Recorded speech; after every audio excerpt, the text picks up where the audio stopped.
Squid Game. The biggest thing in the world since Squid Game. Remember how absurdly huge Squid Game was like 3 years ago? Like, what even was that? Everything was Squid Game. Everyone was doing Squid Game, playing games to win money, just completely ignoring the entire message of the show. The machine of capitalism ultimately destroys the human soul and turns people into monsters. I'm Mr. Beast. But so back when season 1 came out, I liked it a lot. The setup of the show was kind of this novel new idea. It was a biting commentary on the world as a whole, but mainly about how rich people use the idea of money to mind control poor people into accepting a world in which they are literally being killed for fun. To be fair, I thought the ending was like really stupid, okay? Like, I talk about all this in my first Squid Game video that I did like years ago, so if you haven't watched that, you should probably check it out. Anyway, so now that season 2 has been out for a couple weeks, I wanted to talk about it because, like, obviously I watched it, okay? Everyone's watched it, and like, it was... There is a lot that I liked about it, but there's quite a few choices they made that I was just like, what? Here's some things about Squid Game season 2 that made me just kind of go, huh? But before that, really quick, this video is brought to you by Skillshare. Well, it's 2025. The 21st century is almost 25% over, and I ain't got no Rosie the Robot yet, no flying cars. All I have is just heartburn every other day. The heck are we even doing here? So for 2025, Skillshare wants us all to think of creativity as a practice. Like, what if we thought of being creative in the same way we think of, eating healthy, or exercising, or taking care of your mental health, that kind of thing. Part of why I even do this whole animation thing instead of just talking to a camera like everybody else does is so that every video I make, I can see myself getting better at something. So when I look back and see like how much better I am at doing all this kind of stuff, I get this huge feeling of accomplishment. And so can you with Skillshare. Now, of course, Skillshare has classes about the kind of stuff you'd think they would, like how to animate, how to do motion graphics, but they also have business classes, self-help, productivity classes. There's a lot more here than you might think. So if there's anything you might want help on, like how to take better photos with your iPhone, or maybe you just want to pivot your career into something more fulfilling, or like almost literally anything else you can think of, really. And like, of course you can use Skillshare to level up your career and get into a new industry and all that, but also you could just learn stuff in your free time for fun, Not everything has to be all rise and grind all the time. And like, sure, you can use YouTube and stuff to learn things too, but like, you never know if the info's up to date, or like, is the playlist complete? You finish part 4, then it goes to part 7, and like, what are you supposed to do? So if this sounds interesting to you, guess what? The first 500 people who become Skillshare members using my link will get their first membership month completely free. You literally have nothing to lose. So click my link down below and get creative today. Okay, back to the show.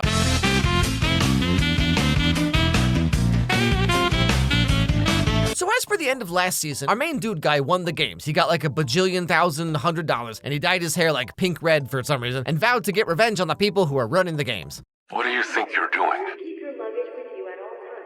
You have nowhere to go.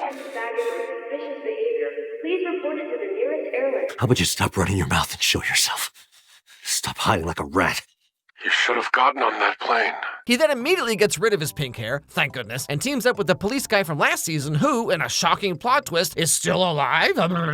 And together they hatch a plan where the main guy is going to join the games again with like a GPS tracking tooth, and the police guy is going to round up the chadliest Korean mercenaries you've ever seen and find out where the games are being held. So far, awesome. Great setup. I'm on board. Let's go. But when the main guy joins the games, it's like he just instantly reverts back to his old self. So he won the games last time, right? He's been scarred and jaded and changed forever. He spent the last few years running a bounty hunting operation from a love hotel. He's been gathering an arsenal of weapons. He's practicing in his homemade shooting range, right? And all this just goes right in the trash as soon as he joins the games. And who do you think you are? Why are you trying to egg people on? What are you getting at? The game had just started and you scared us, shouting about getting shot. You work for these guys? You're a plant put here to try and trick us. They hire you to come and confuse us all. Who is this man? My dude, why are you not punching this guy in the face right now? Hello? It just feels like this season our main guy has not learned anything or grown in any way whatsoever. He's just basically the exact same dude he always was. He's just so ready to do, whatever he needs to in the first episode. Like this whole scene right here with this guy is a perfect encapsulation of who he is now. And then just nothing? It's like those long-running American sitcoms where somehow over 8 years the main character learns so many life lessons, but he's still so stupid? I'm just saying, like in the beginning he's all like this, right? And then when he joins the games he's just like, hey guys, sorry if I give you the wrong information or something.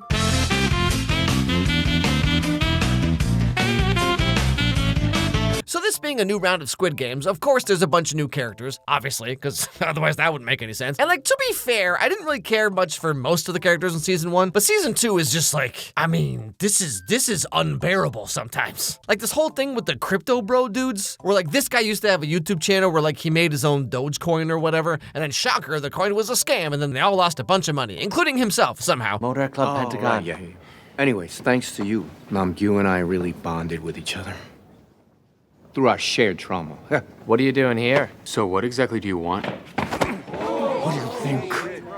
Our money. Did I force either of you to invest in Dalmatian? But anyway, so like, first of all, Squid Game, how dare you try to make me care about crypto bros, okay? But more than that, like, so this guy, right? Thanos, as he calls himself. Like, I get that he's supposed to be obnoxious and annoying or whatever, but like, oh my freaking goodness. This dude almost like ruined the entire show for me, okay? Because like, just why? You and me together, yeah, I feel the power. Found her hidden in the weeds, yeah, my beauty flower. Senorita, excuse me. Don't you know who this is? The rap god, Thanos. So, you managed to collect all the Infinity Stones? Of course. I'll destroy anybody who dares stand in the way of my greatness. Like, they took out all the American businessmen from last season, thank goodness, and they put them all into one very punchable man. And like, I just want to make this clear, okay? I'm not saying that this dude is a bad actor, okay? I'm sure he's playing this character exactly how it was intended. I'm just saying that the character of Thanos himself makes me want to, like, do a Roblox, you know what I'm saying? Now, this dude is constantly antagonizing this dude, who's like the MG Coin, Dogecoin YouTuber guy I mentioned earlier, right? And one of the other contestants this year is this girl, who is this guy's ex-girlfriend, I guess. Plot twist, she's preggo. And he ditched her like 6 months ago after finding out, and then all the money troubles happened. So you really didn't know I was here? I thought you were intentionally ignoring me. That tracks. Here, Oh. Guess you didn't forget that. what about the abortion? You said that you'd get it. Look at you.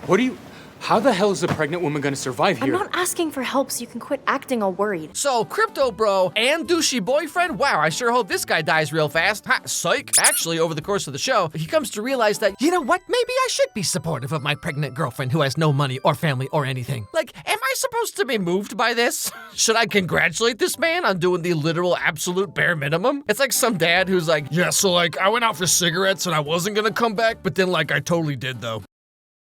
Wow, thanks for that.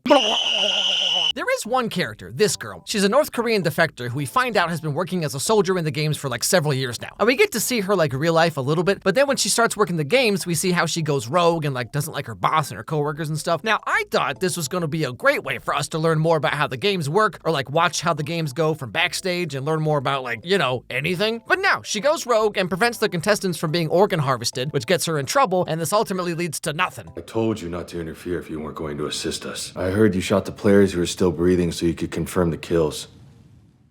I did the task that was given to me, So I decided to give you a chance to start over. and I'll always be grateful for your help, sir. Then you should do what you're told.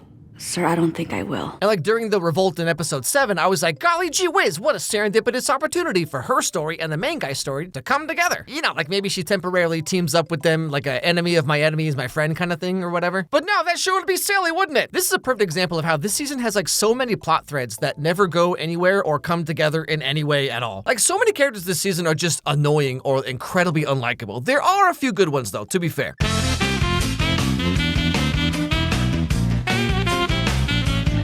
When the show first introduced this character, who's a trans woman, I was like, okay, Netflix, here we go. Because like, it's no secret that Netflix is not exactly known for handling certain kinds of minorities with tact and nuance. Especially this being Squid Game, I was just like, I don't know, man, this is gonna be a disaster. But I was very pleasantly surprised at how this is like one of the only parts of the show that's actually handled well. Like, she's just a girl who's trying to live her life, and by coming out as trans, she lost everything, and she's trying to get money to move to Thailand to get the rest of her surgery and like live her life and stuff. Everything was fine before I told everyone who I really was. Sure, some people thought I was a bit strange, but I never had too many issues. As soon as I said I was living as a woman now, everything was different. Mom was always crying. My dad cut off all contact. I was let go from my job. And you know, they don't really shy away from how South Korean people would probably react to her, but they also don't really get in your face about the whole thing. Like she's just a character in the show, handled very much like everyone else. It was nice. Like I said, probably one of the only good parts of the season, honestly, because the rest of it is just like I mean, what the heck? No, actually the best part of the show are these guys. Give me 7 episodes of that, you know what I'm saying? Kelsey, how'd you get in here? This room is for cool kids only.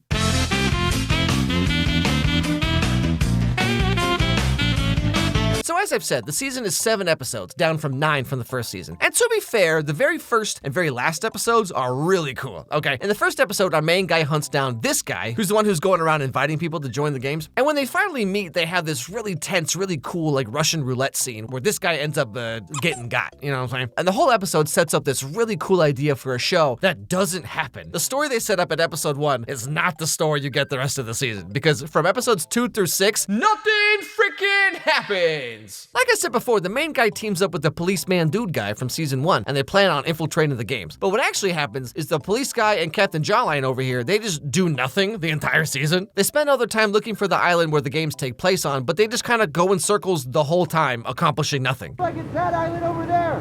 You familiar with it? Oh, yeah. So folks lived there back in the day, I'm pretty sure. But these days, nobody really goes out there except to fish on shore. I mean, sounds like it ticks all the boxes, doesn't it? If it's the one, then there should be roads on it. Now, we come to find out that this is because their ship captain guy is actually working for, like, whoever runs the games now. So there is a reason why they can't really do anything, but also, like, that doesn't make it fun to watch. You know what I'm saying? You're just watching people go in circles for 7 hours. And, you know, shows like Lost, for example, they had like 20-something episodes per season to really draw out the mystery. But here we only have 7 episodes of nothing. So with the main character guy in the games, you'd think that with the way the season was set up, it would be about him, like, playing the games, trying to survive while he slowly, secretly sneaks around, uncovering mysteries or something. Or like, you know, doing anything. But no, you know what this entire season is actually about?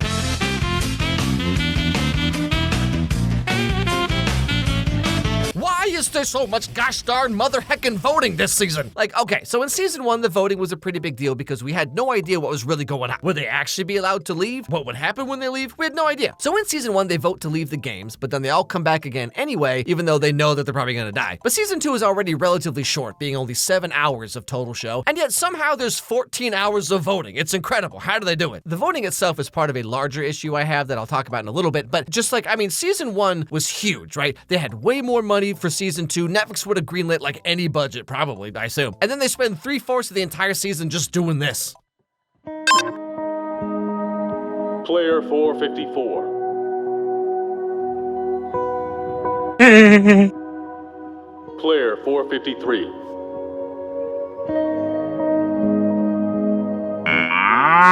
Wow, I'm so glad I waited 3 years for this. It's a really difficult thing to do a follow-up to something that was like as bizarrely gargantuan as season 1. I mean, like, I get it. Well, I don't get it because I've never done it. But I can imagine. But given the already limited time they have, for whatever reason, they thought that this was a good idea. Like, I get that voting is part of the game, TM. But man, there was just so much that did not need to be there.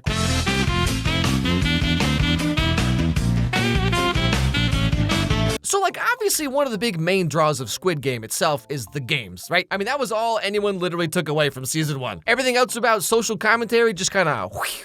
But I'll tell you right now, if you came to season 2 wanting more of this, then you came to the wrong place. So this season being so short, and also because of the artistic genius choice to have this as the main event, they only play 3 games the entire season. Red light, green light, this marathon game, and then like a group musical chairs kind of thing. So only 3 games. One is a repeat, although, you know, it's like super iconic, so like I guess I shouldn't be surprised. And then the last game is not even really a game, it's just like people running around betraying each other. In the entirety of season 2, they only play 1 new, like, actual interesting game. And to be fair, this game is really cool, okay? At each 10-meter interval on the track, one member of the team will play a mini-game. Game 1, Dakji. Game 2, Flying Stone. Game 3, Gongi. Game 4, Spinning Top.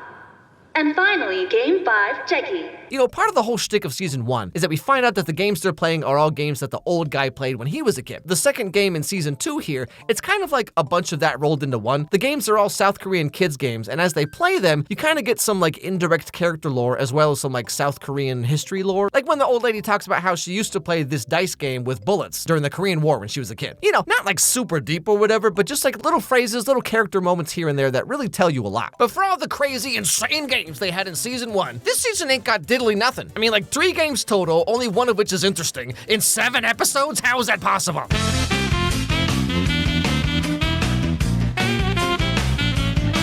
Okay, so if you wanted more Squid Games, you're probably a little disappointed with this season. If you wanted more Squid Game lore and like mystery uncoverings and stuff, you're probably also disappointed because like only in the final episode does anything actually happen in terms of moving the story anywhere. So the main guy finally decides to like, you know, do something, and he organizes the other remaining members to revolt against the whatever these people are. Here running from up in their central control room, there's a man in a black mask who's the head of the operation. We'll need our own guns to fight back. But we don't have any guns. We'll just take theirs. So, take them from the guards? And it looks like it's going pretty well. They're making some progress. The story's kind of subverting itself. Things are going in an exciting new direction. And then they get caught and the season is over. So episode 1, incredible setup. Episode 7, incredible twist. Episode 2 through 6, freaking nothing. Episode 7 should have been like episode 4. You know what I mean? Like, did we need 3 episodes worth of voting? Like, quite literally, the moment things start happening and the show gains any kind of momentum whatsoever, it stops. Like, why would you do this? It took 3 years for you to make half a story? Come on, Netflix, my mortality is quickly fleeting enough as it is.